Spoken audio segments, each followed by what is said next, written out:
Esta é mais uma produção da Federação Espírita Pernambucana, para você que curte podcasts. Boa tarde a todos, a todas. Alegria, eu diria dupla, Kelni, porque hoje há uma coincidência, ou não, né? Nós sabemos que não há coincidências. Há aproximadamente um ano atrás, esta tribuna tinha essa composição, mas a nossa palestra sobre o aniversário de Leon Denis aconteceria no dia 22 de janeiro do ano passado. Só que no dia 21 eu corri para a maternidade e estava chegando minha filha Lívia, que faz um ano esse mês. E aí, nosso irmão Keuni fez a substituição, conduziu a palestra, e hoje estamos aqui de novo. Fiquei bem gripado essa semana e fiquei pensando, meu Deus, será que de novo o Keuni vai ter que fazer esse favor, essa gentileza? Mas estamos felizes, certamente ficaria em boas mãos, mas ficamos felizes muito por estarmos aqui. E feliz também demais por poder falar desse grande espírito, Leon Denis. Agradecer, evidentemente, à Federação Espírita Pernambucana, que, como trabalhador da casa, sou oportunizado para este momento. Aos nossos irmãos que estão nos bastidores, aqueles que nos acompanham pelas mídias digitais, e, evidentemente, a cada um de vocês, o nosso abraço fraterno e amigo. O amor é o olhar de Deus. É o tema que nos foi presenteado para esta tarde. Este tema é parte do primeiro parágrafo do capítulo 49 da obra Depois da Morte, de Leon Denis. Esta obra que tenho aqui em mãos. O texto, o primeiro parágrafo completo, para ser literal, diz assim: o amor é a celeste atração das almas e dos mundos, a potência divina que liga os universos, governa-os e fecunda. O amor é o olhar de Deus. Extremamente poética, mas em cada palavra uma profundidade que nos conduz a uma reflexão muito maior do que aquela que nos provavelmente poderia criar de pensar no amor de Deus como aquele amor que tudo nos dá, o amor que tudo nos entrega e que está sempre disponível no dia seguinte para nos entregar novamente. Esse amor divino é uma potência divina, é a força, uma das forças que move e liga os universos. Não é interessante Leon Denis trazer essa fala no plural, os universos, as dimensões, une as almas, une os mundos, fecunda-os e nos conduz a Deus. O amor é esse grande que nós não conhecemos exatamente e no qual estamos imersos, mas que é o olhar de Deus. Simplificado pelos astrônomos, como aquela imagem que alguns de nós conhecem já, que circula sempre na internet, de uma formação estelar em que parece um olho humano e foi nomeada, e todos chamam de o olho de Deus, fotografada por um desses telescópios que viaja aí pelos espaços. Mas não, o olhar de Deus é um bocado mais complexo que isso. O olhar de Deus é muito mais amplo que isso. E Leon Denis consegue simplificar, consegue trazer para o nosso entendimento, porque conhecedor da natureza, um homem que, apesar de só ter estudado, o que hoje seria o antigo primário, agora ensino fundamental, Leon Denis, aos 12 anos, conclui esse ensino primário, vamos dizer assim, na França, onde nasceu. Nasce, como foi dito inicialmente aqui, a 1º de janeiro de 1846. Portanto, hoje estaria aniversariando os seus 178 anos. Nasce e vem de uma família muito humilde. A mãe, Anne Lucille Auville, é uma espírita, uma mulher letrada, no sentido simples da palavra, sabia ler e escrever muito bem. Ela era capaz de ensinar o filho. O pai, Joseph Denis, materialista, como quase toda a Europa naquela época, esse casal recebe Leon Denis, a 1º de janeiro de 1846, na cidade de Fogg, na verdade um vilarejo, na região da Lorena, na França. Denis tem no seu pai o homem que busca todos os dias o ganha-pão. A Europa, não só a França, vive naquele momento a turbulência da Revolução, a turbulência de dias muito difíceis, e todos precisam buscar o seu ganha-pão diariamente. O senhor Joseph Denis, então, já coloca Leon Denis para trabalhar desde muito cedo. E andando de cidade em cidade, como diríamos no popular, perambulando pela França, aquela família busca o seu sustento. E Leon Denis trabalha de tudo junto com o pai.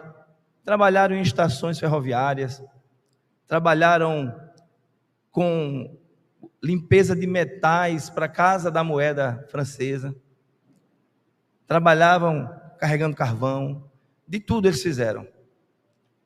E por conta disso, Leon Denis não teve a oportunidade de avançar nos estudos, como poderia ter acontecido em outra situação.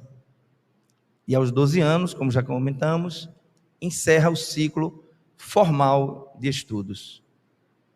Mas sua mãe, dedicada como toda mãe, deve ser,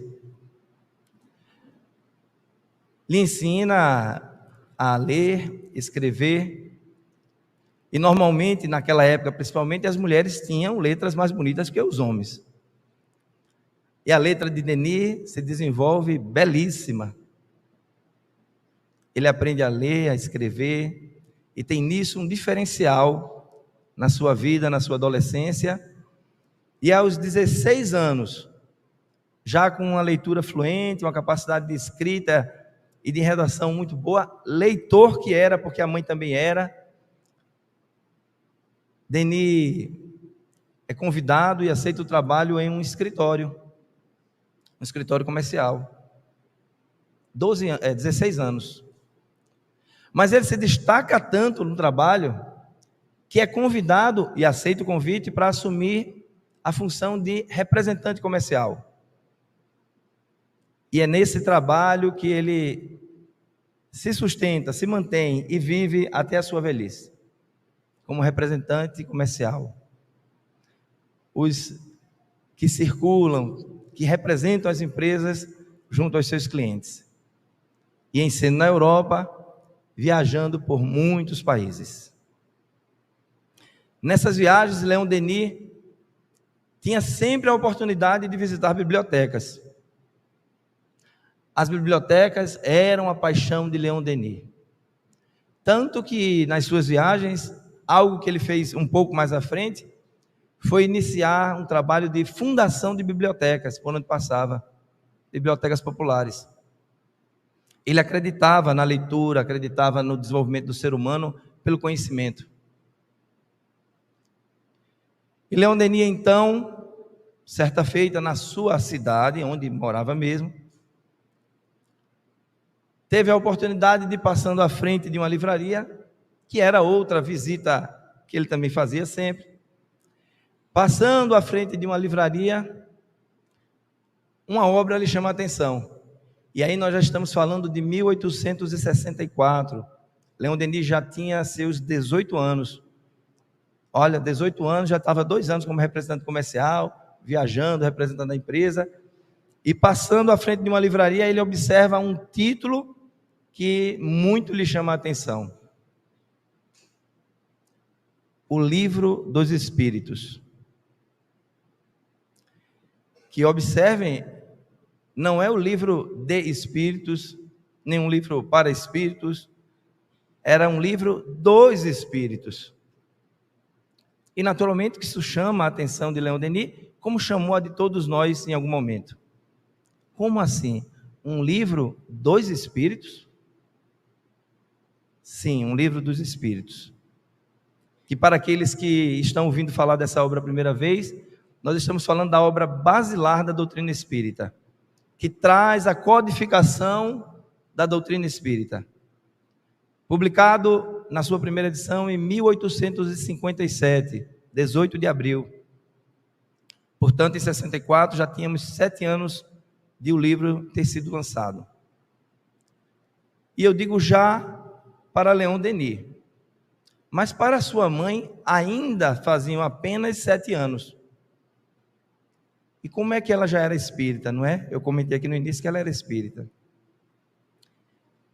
Vejamos, Leon Denis, como fazia sempre que se interessava, e com os recursos que ele tinha do seu trabalho, compra a obra, leva o livro para casa e, como leitor voraz que era, se debruça sobre aquela obra e se sente totalmente contemplado com todas as suas mensagens, reflexões, questões e respostas.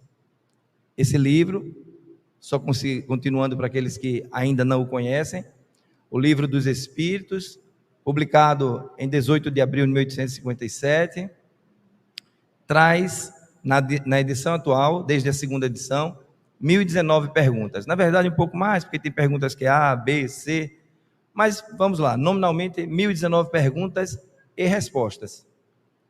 Perguntas e respostas relacionadas às questões desse intercâmbio do mundo espiritual com a nossa situação de encarnados. Leon Denis, então, deixa esse livro em casa, guardadinho, porque queria evitar que fosse encontrado facilmente. O seu pai materialista, né, não aprova muito essas ideias espiritualistas, mas certa feita ele encontra sua mãe lendo o livro, e a sua mãe já se declarava espírita, já estava também, assim como ele, convencidos daquelas verdades. Leon Denis, então, inicia um processo, avança nos estudos da doutrina espírita, porque a essa altura, 1864, nós já tínhamos também lançado a segunda obra da codificação, o Livro dos Médiuns, e a terceira obra, o Evangelho segundo o Espiritismo. Ele diz assim, quando encontra a obra e quando faz a sua primeira leitura. Permita-me que eu localize aqui, me perdi nas anotações, mas a gente vai achar. Bom, como eu não achei exatamente onde coloquei, está aqui. Ele diz assim, resumidamente, que aquela obra trazia para ele o esclarecimento de tudo que ele buscava. Trazia para ele a compreensão do mundo imaterial do qual ele já havia desistido de buscar entendimento. No entanto, as informações eram tão lógicas, tão racionais, que ali ele se sente, finalmente, ele se sente contemplado na razão, no discernimento, na clareza das informações. Leon Denis começa então, nos anos seguintes, os estudos das obras espíritas, mas aproveitando as suas viagens, ele decide iniciar a divulgação através de palestras. Talvez pudéssemos dizer que Leon Denis tenha sido o Paulo de Tarso do Espiritismo, porque em havendo o mestre, este apóstolo, como ficou conhecido do Espiritismo, aquele que fala em nome de, Leon Denis fala em nome do Espiritismo, em nome da codificação, em nome da doutrina, por onde passa e por onde vai. São inúmeras palestras, reuniões, encontros com simpatizantes, com pessoas que queriam conhecer um pouco mais. E lembrem-se, nós estamos falando de uma época em que a doutrina espírita explodiu na Europa, vinda a partir de fenômenos, como deveria ser, para que chamasse a atenção daquele mundo, naquele momento tão materialista, talvez até quase tanto hoje, mas para chamar a atenção, veio através da movimentação de mesas, com respostas através de pancadas, de levitação de mesas. Avançando depois para as comunicações como as conhecemos hoje, psicografia, psicofonia. E Allan Kardec, então, inicia essas palestras, essa sequência de falas, por onde passa, por onde vai. O seu trabalho é tão intenso que ele começa a participar de congressos internacionais, levando a informação, o conhecimento da doutrina espírita. Mas é no congresso realizado em 1889 em Paris, que Leon Denis tem uma solicitação praticamente de Henri Sauce, que era quem secretariava o congresso, ou Henri Sauce, de que ele deveria registrar na forma de livro, uma obra para a posteridade, todas aquelas reflexões que foram tratadas no congresso, bem como um resumo mais objetivo da doutrina espírita. E entendendo a importância dessa solicitação, Leon Denis imediatamente se debruça sobre esse trabalho e resulta nesta obra que nós mostramos aqui no início. Depois da morte. Vida depois da morte é um filme, né? É outra história. Depois da morte. Esta é talvez, e é considerada pela maioria dos conhecedores da vida e obra de Leon Denis, como a primeira grande obra dele. Não é a primeira, mas é a primeira grande obra de Leon Denis. Alguns anos antes, em 1885, Leon Denis lançava uma outra obra, intitulada O Porquê da Vida, já com base nos conhecimentos que ele vinha desenvolvendo e evoluindo da doutrina espírita. E O Porquê da Vida, que é um opúsculo, um pequeno livro, 120 páginas, esse livro, essa obra, ela traz respostas fantásticas. A gente tem alguns trechos aqui, depois eu vou comentar, sobre o porquê da vida. A obra tem essa finalidade de nos trazer uma reflexão de o porquê estamos aqui, de onde viemos, por que estamos aqui, para onde vamos. Mas é 5 anos depois, em 1890, que ele lança Depois da Morte. Poderíamos dizer que aqui se ampliam os conhecimentos, as reflexões que ele gostaria de entregar a humanidade naquele momento. E assim o fez e conseguiu. Estas duas obras, assim como as demais, mas especialmente essas duas obras, O Porquê da Vida, de 1885, e Depois da Morte, de 1890, que chegou no Brasil rapidinho, 1897, 7 anos depois, a FEB já publicava a sua primeira edição no Brasil, a Federação Espírita Brasileira. Mas estas duas obras tiveram uma importância muito grande naquele momento, na Europa especialmente. Basta que nos lembremos que nós estamos falando do período pós-guerra, não da Primeira Guerra Mundial, que nós sabemos aconteceu um pouquinho depois, 1914 a 1918. Mas nós estamos falando de uma guerra que foi devastadora para a Europa, a Guerra Franco-Prussiana, que era uma grande luta pela unificação da Alemanha, dos Estados Germânicos, na qual a França foi uma das derrotadas, digamos assim. Mas aquela guerra deixou muitos órfãos, muitas viúvas, muito sofrimento e muita miséria por toda a Europa. Não é uma guerra mundial, evidentemente, aconteceu na Europa. Não envolveu todos os países de todos os continentes, ou pelo menos uma maioria. Mas foi uma grande tragédia para a humanidade.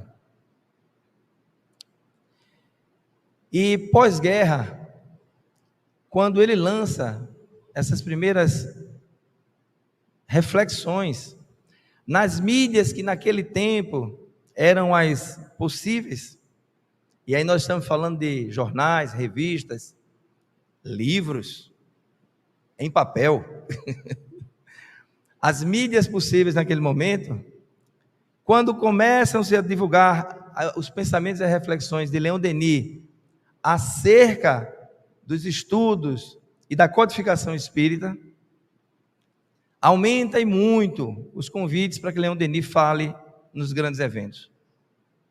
Em eventos espiritualistas, eventos espíritas, evidentemente, eventos relacionados a magnetismo, a outras ciências, digamos assim, esotéricas, porque todos queriam conhecer um pouco mais sobre a doutrina espírita e sobre os pensamentos de Leon Denis, que, como nós dissemos no início, era conhecido como o apóstolo do espiritismo. Porque em nome do espiritismo ele falava, em nome da doutrina espírita ele falava e registrou suas ideias. Mas também ficou conhecido como o filósofo do espiritismo. Basta lermos um capítulo dessa obra, não precisa ler todas as obras de Leon Denis, escolha uma obra dele, escolha uns 5 parágrafos, faça uma leitura, e vocês vão perceber a beleza na escrita, no modo como ele discorre as informações. Era um apaixonado pela natureza, não fumava, não bebia, a sua bebida era água, se dedicava inteiramente ao seu trabalho, aos estudos, tocava, dedilhava piano, gostava de música boa, amava a natureza. Nos conta Balmer, uma das suas biógrafas, ele teve já tem algumas biografias dele por aí. Claire Balmer é uma das que publicou, eu pelo menos gosto muito dessa publicação, uma obra intitulada Leon Denis na Intimidade. Essa obra também é uma obra pequena, não é uma obra de muitas páginas. Leon Denis na Intimidade traz Leon Denis na Intimidade. E é nessa obra que nos é narrado episódios muito interessantes. É nessa obra, por exemplo, que Leon Denis registra um pensamento, uma reflexão acerca de uma observação que ele fez entre o seu nome, Leon Denis, e o nome daquele que ele chamava de mestre, Hippolyte Léon Denisard Rivail. Nós sabemos que esse nome, depois, o seu dono adotou o pseudônimo que ficou até hoje como Allan Kardec. E tem toda uma justificativa para isso, que não vamos nos estender agora com esse ponto. Mas aquele que nós conhecemos hoje como Allan Kardec tem, inicialmente, de batismo, o nome de Hippolyte Léon Denisard Rivail. Mas se você pega somente o Léon, que é o segundo nome, e o início do terceiro, Denisard, com Z, Léon Denis. Porque o nome de Léon Denis, que eu estou pronunciando Denis, é porque a pronúncia francesa tira o S. Mas em português seria Léon Denis. E se você pronunciar essa parte central do nome de Allan Kardec, também seria Léon Denis, só que com Z. E é o próprio Léon Denis que registra na obra Na Intimidade, de Léon Denis Na Intimidade, registra essa observação, que ele acha interessante essa ligação dele com o seu mestre, como ele tratava Allan Kardec. Outra narrativa muito interessante dessa obra, e que também consta em outras biografias de Gaston Luz, de Silvio Brito Soares, que é um escritor brasileiro que fez uma obra belíssima chamada Páginas de Léon Denis, que eu estou em leitura. Esse aí eu não concluí ainda, mas por tudo que eu já conheço dessa obra, é uma belíssima obra sobre a vida de Léon Denis, sobre as suas obras. E nos é contado um episódio em que, inclusive explicando uma dúvida que muita gente tem, Léon Denis e Kardec se encontraram, eles estiveram juntos? Se sim, quantas vezes, onde? E é o próprio Léon Denis que narra para Claire Balmet, sua secretária, e que ela depois registra nessa obra que nós citamos. Ele fala que a primeira vez foi em 1893, quando em Tours, na cidade onde eles estavam, Kardec veio fazer uma de suas conferências. Mas teve um problema. Eles deveriam se encontrar, porque todos os espíritas da cidade foram convidados. E Kardec então viria, o senhor Allan Kardec viria, encontrar aqueles espíritas para falar sobre, especificamente nesse episódio, nesse momento, sobre a obsessão, o fenômeno da obsessão espírita. Mas a polícia imperial, lembremos que nós estamos falando de um período em que Napoleão III estava no poder, e ele era sempre desconfiado com esses encontros, com muita gente, então proibiu o encontro. Já tinha um espaço alugado, já estava tudo certo, aproximadamente 300 convidados estavam sendo esperados, e no dia a polícia imperial proibiu o encontro. E Léon Denis, novinho ainda, a essa altura, foi escolhido para ficar no local onde seria o encontro, informando as pessoas onde agora era o encontro. Ou seja, ele não pôde ir para o encontro, porque ele ficou como sendo a placa de indicação. Olha, não é aqui mais não, vocês têm que ir para o endereço tal, certo? Para todo mundo que chegava lá explicar que mudou, e, enfim, as pessoas poderem ir para esse novo endereço. E assim ocorreu. Tiveram um encontro que, segundo a narrativa, cerca de 300 pessoas, em pé, porque o espaço já não era mais adequado. O senhor Allan Kardec usou uma mesinha, ficou ao centro, falava para essas quase 300 pessoas à luz das estrelas, como nos fala na narrativa, e trazia toda uma explicação sobre aquele fenômeno da obsessão. Então, Léon Denis, no dia seguinte, decidiu ir lá visitar naquela casa onde ocorreu o evento, e ele sabia que Allan Kardec e a senhora, sua esposa, Amélie Boudet, estavam lá hospedados. Ele decidiu então ir lá. E nos narra Claire Balmet que quando ele chega na casa, que ele procura um espaçozinho para olhar, para ver se vê alguém, aí ele visualiza a Madame Kardec, a senhora Amélie, sentada numa banquetinha, e em uma outra banquetinha estava Kardec tirando amoras, se eu não me engano a fruta era amoras, mas enfim, tirando uma fruta, que eu acredito que era amoras, para a sua esposa.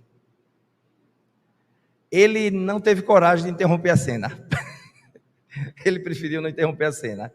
Ele achou aquele momento ali tão privado, e de uma imagem bucólica. Ele achou inclusive que era uma oportunidade para que eles tivessem um momento de tranquilidade, que ele decidiu não interromper a cena. E foi sem ter esse encontro face a face, digamos assim, com Kardec. Mas ele teve sim com Kardec 2 oportunidades depois, declarado nessa obra, na França, né? E uma delas, a terceira oportunidade, foi em Paris, num congresso. Eles se encontraram, segundo a narrativa dele próprio, na obra Léon Denis na Intimidade, de Claire Baumer. Muito bem. Depois dessas publicações vieram outras. Léon Denis teve muitas publicações. Mas em 1910, aproximadamente, Léon Denis começa a sofrer daqueles males que o acompanharam desde a infância, as doenças. Então, em 1910, portanto, já aí com seus 74 anos, né? Ele começa, 70 e poucos anos, ele começa a ter vários problemas de saúde, mas o principal era a visão. Ele começa um processo de cegueira, que muitos associam à época em que ele trabalhava com a limpeza dos metais, aquele pó de bronze, era de cobre, das moedas, que se acumulavam e prejudicavam a vista. Outros, e faz também sentido, associam aos seus esforços para a leitura à luz de velas e candeeiros, né? Ele gostava muito de ler, mas trabalhava o dia todo. Ele tinha que ler à noite. À noite era escuro, não tinha iluminação elétrica, candeeiro e vela. Mas o fato é que ele foi ficando cego, chegou a fazer cirurgia, mas não resolveu. Não resolveu. Ele começa a estudar e aprende braille. Começa a aprender braille, fica fluente em braille, consegue ler em braille, consegue produzir em braille.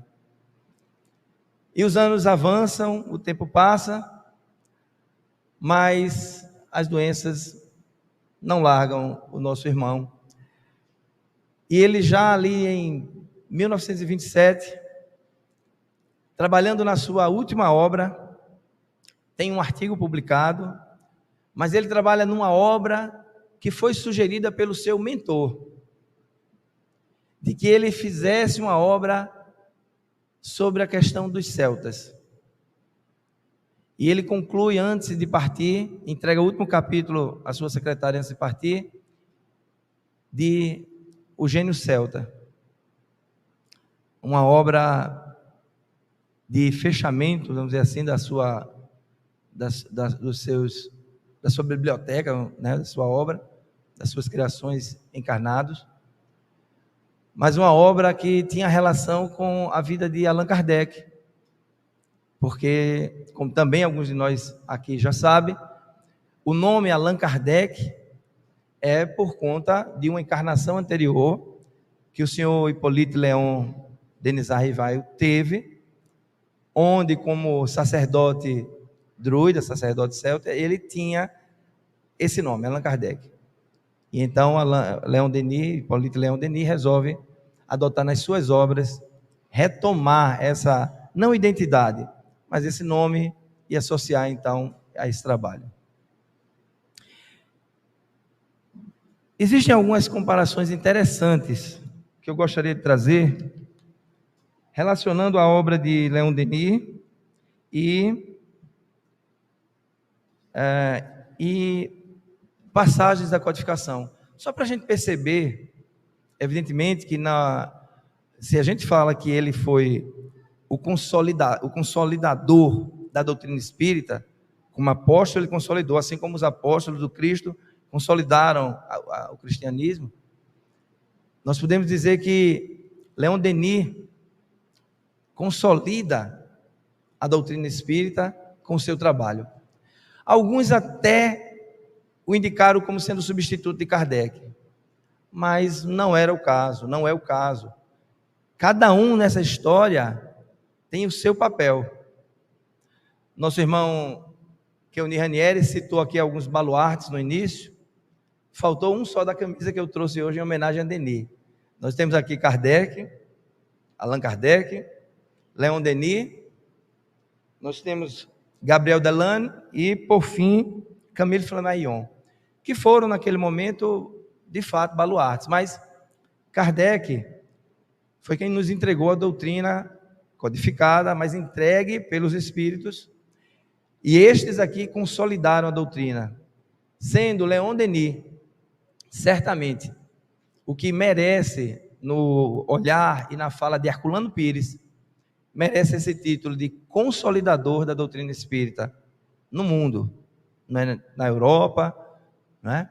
Porque ele pega cada uma das obras da codificação e reescreve, não modificando nada, mas relacionando com o mundo e as necessidades daquele momento. É assim que, depois da morte, por exemplo, tem relações diretas com o livro dos médiuns.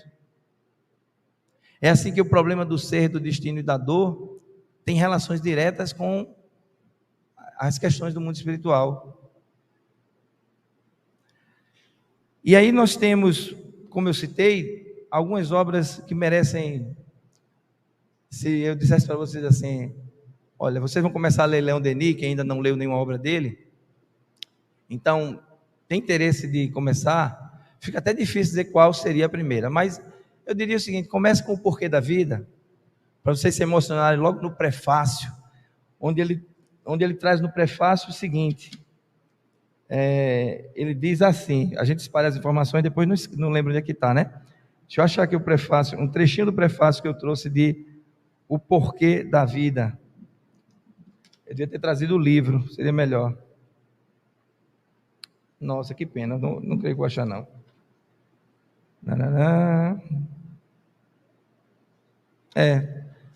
Talvez eu tenha tirado antes de vir para cá. Mas ele começa dizendo que dedica aquele livro, aquela obra, aos irmãos que sofrem naquele momento, que têm as suas vidas dilaceradas, porque vivíamos um pós-guerra, né? Lembremos. Aqueles que traziam a dor da distância dos seus entes queridos, aqueles que buscavam o consolo de alguma forma. Então ele dedica o prefácio dessa obra, O Porquê da Vida, a esses irmãos. E é belíssimo, né? Porque ele faz isso de uma maneira que, basta ler, não precisa ouvir ele falar. Você sente como se ele estivesse querendo abraçar cada um daqueles que sofrem. É assim mesmo que ele diz, aqueles que sofrem. Parece que a fala dele, ele pede para abraçar cada um dos que estão lendo. Então, quem quiser ler O Porquê da Vida, prestem muita atenção no prefácio. É uma mensagem poderosíssima. Mas nos destaques que nós temos aqui, como nós comentamos, o primeiro que eu gostaria de trazer e relacionar com a obra de Allan Kardec é da obra O Porquê da Vida, naturalmente, como a gente comentou tanto dela. E aqui está a dedicatória, o trecho que eu gostaria de ler para vocês. Achei aqui agora, vou ler. Àqueles que sofrem, é a vocês, ó meus irmãos e irmãs em humanidade, a todos vocês a quem o fardo da vida tem curvado, que dedico estas páginas. Possa esta obra ser para os seus espíritos entristecidos aquilo que a sombra representa para o trabalhador queimado de sol, no deserto árido, a fonte limpa e refrescante se ofertando aos olhos do viajante sedento. O prefácio é bem maior do que isso, mas eu quis trazer só esse trecho. Capítulo 3 dessa obra, tem essa passagem aqui. Não há efeito sem causa, nada procede do nada. Nada procede do nada. A gente às vezes diz no Espiritismo, todos nós sabemos, quem estuda um pouquinho já do Espiritismo, que Jesus é co-criador. Foi o Espírito que liderou a criação do nosso planeta, né? Esse orbe, essa bola que nós vivemos aqui, viajando pelo espaço. Jesus foi um dos criadores que formou esse planeta. Mas Jesus não pôde tirar do nada esse planeta. Ele tirou desse fluido cósmico universal. Ele tirou dessa matéria universal que o Criador, Deus, fornece. Então, nem mesmo espíritos crísticos são capazes de criar alguma coisa do nada. Só Deus um dia o fez e continua fazendo. Eu vi uma pergunta muito interessante essa semana numa entrevista, que alguém perguntou assim para o outro: o universo está se expandindo? E aí eu creio que era um astrônomo, disse: não. Desculpa. O universo está ocupando lugares livres? E aí a pessoa respondeu, o astrônomo respondeu: não. Ele disse: mas ele não está se expandindo? E ele disse: olha, é difícil a gente entender, mas ele está se expandindo porque ele está criando esses novos espaços. Não é que o universo está se expandindo e ocupando espaços que estavam vazios. Não existe o vazio. O universo se expande e nessa expansão ele cria novos espaços, porque ele é uma obra interminável de Deus que cria até hoje e criará sempre. Ele é por natureza criador. Então, quando fala aqui que nada procede do nada e que não há efeito sem causa, completa Leon Denis. São axiomas, são verdades incontestáveis. Ora, como se constata em cada um de nós a existência de forças e de poderes que não podem ser considerados como materiais, há necessidade, para explicar sua causa, de se chegar a uma outra fonte além da matéria. E esse princípio que chamamos alma ou espírito. Leon Denis traz, dessa vez, com uma explicação racional, colocando uma lógica na afirmativa, de que nós necessariamente somos movidos por uma alma ou um espírito. Não tem como ser diferente. E nós encontramos ainda falas do próprio Leon Denis nos capítulos seguintes, capítulo 5, sobre as vidas sucessivas, porque o homem desce fraco e desarmado na grande arena onde trava sem trégua, sem descanso, a eterna e gigantesca batalha. E a resposta é porque este globo, a Terra, está em um degrau inferior nas escalas do mundo. E cada existência nossa, é um elo que nos conecta de forma solidária com a existência anterior e com a existência futura. Justiça e Progresso, capítulo 6. A lei superior do universo é o progresso incessante, a ascensão dos seres para Deus. Nós vivemos a lei do progresso, lei que está também na obra da codificação, Livro dos Espíritos. Caminhamos de forma inexorável, não tem como você fugir disso, para a evolução, para o progresso. Por mais que vocês olhem em volta, e às vezes tenham a impressão que não, que parece que as coisas estão regredindo, com certas coisas que a gente vê, estamos evoluindo, estamos progredindo, coletivamente e individualmente, com oscilações, tanto coletiva quanto individualmente, mas estamos progredindo. E nós poderíamos citar aqui vários exemplos de por que podemos afirmar isso. Mas um só que eu gostaria de deixar é assim: nos incomodamos com o que vemos hoje e que nos fere os sentidos de forma negativa. Nos incomodamos. Há algum tempo atrás não era nenhum problema. Todas essas reflexões estão conectadas a questões e a passagens de obras da codificação. A exemplo de O Livro dos Espíritos, capítulo 1, quando Leon Denis diz, em Depois da Morte, que o dever é um conjunto das prescrições da lei moral, a regra pelo qual o homem deve conduzir-se nas relações com seus semelhantes e com o universo. Os Espíritos nos trazem, nas questões 614 do Livro dos Espíritos, que se deve entender por lei natural.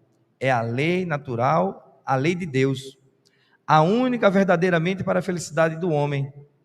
Indica-lhe o que deve fazer ou não fazer, e ele, o homem, só é infeliz porque dela se afasta. E onde está escrita essa lei? Pergunta Kardec, o senhor Allan Kardec, devidamente inspirado, faz uma sequência de perguntas fantásticas. Essa é a questão 621. Onde está escrita a lei de Deus? Na consciência. Cada um de nós tem essa lei escrita na consciência. É o que Leon Denis diz no capítulo 42, de Ainda Depois da Morte. Gravados em si, todo ser humano traz os rudimentos da lei moral. O amor é o olhar de Deus. É o que nos une. É o que nos envolve. Nós estamos imersos nesse olhar de Deus. E nós fomos presenteados no momento da nossa criação com a eternidade. A imortalidade, melhor dizendo, porque fomos criados, então nós tivemos um começo, mas com a imortalidade. O tempo vai passar, tudo que nós vemos vai passar. Quem está aqui por perto com a gente, fisicamente, materialmente, vai passar, mas nós continuaremos. E nós continuaremos porque, como espíritos imortais, caminhando em direção a Deus, vamos cada vez mais entender o que é o amor. E é Leon Denis que, de forma filosófica, poética, de forma amorosa, nos coloca assim, simples, que nós saibamos viver sendo observado por esse amor.